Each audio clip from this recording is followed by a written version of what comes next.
welcome to the deep dive. Today, we're focusing all our attention on one very specific, very heavily advertised gadget, the Sans Air Purifier Mini. Right. And our mission today is to really figure out the gap between the marketing, which is, super premium, almost medical grade. And what's actually happening in the real world, so you know exactly what you're buying. Exactly. I mean, if you go to their website, livesans.com, the expectation they set is incredibly high. How so? Well, they position this thing as a quiet, super high-tech solution. They talk about HEPA 13 filtration, UVC cleaning. The works? Yeah, the works. It promises to wipe out everything, dust, odors, allergens, germs. The whole idea is that it's just, way more advanced than some budget unit you'd get off Amazon. Okay, so let's dig into that. First things first, the product is real. That's a good start. It is. People do receive it.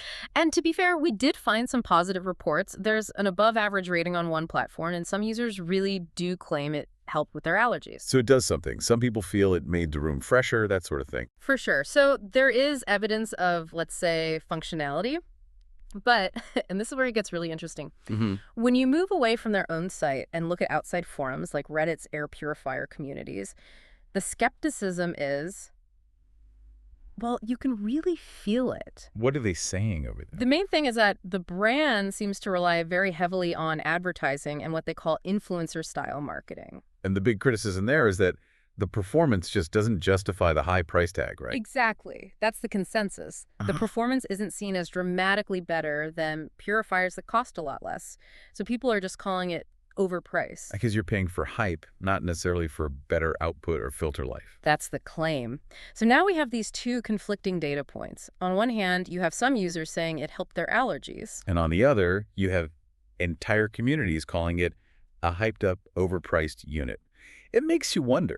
If you're paying that premium price, you'd expect premium support, corporate integrity. That is the perfect connection to make, because if you pay a premium, you expect that premium customer experience.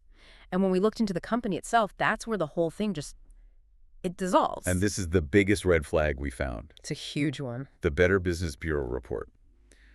The company has a straight-up F rating. Wow, an F rating. I mean, that's not just a bad review. That's a serious failure in corporate accountability. And that context is so important. And what are the complaints about? Is it the machine breaking? Not even. Most complaints are actually about terrible customer service and what they call exaggerated advertising claims. Okay, so this brings up a really important distinction we need to make. We have to separate financial safety from, say, customer satisfaction. Is this a total scam? No, absolutely not. I mean, scam checking tools don't flag the store as dangerous. They say it's pretty much safe to use. So if you order it, you will get a product in the mail. You will. The issue isn't fraud. The synthesis here is pretty clear.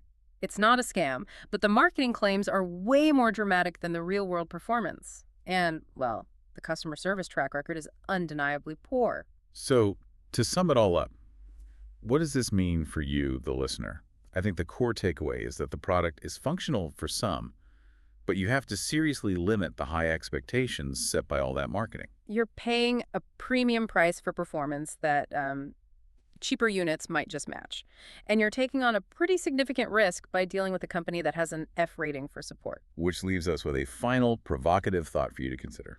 In this age of heavy influencer marketing, how much weight should you really put on a company's customer support and advertising integrity, like that F rating, versus some positive, anecdotal stories about the product actually working? That's a calculation that ultimately is entirely up to you.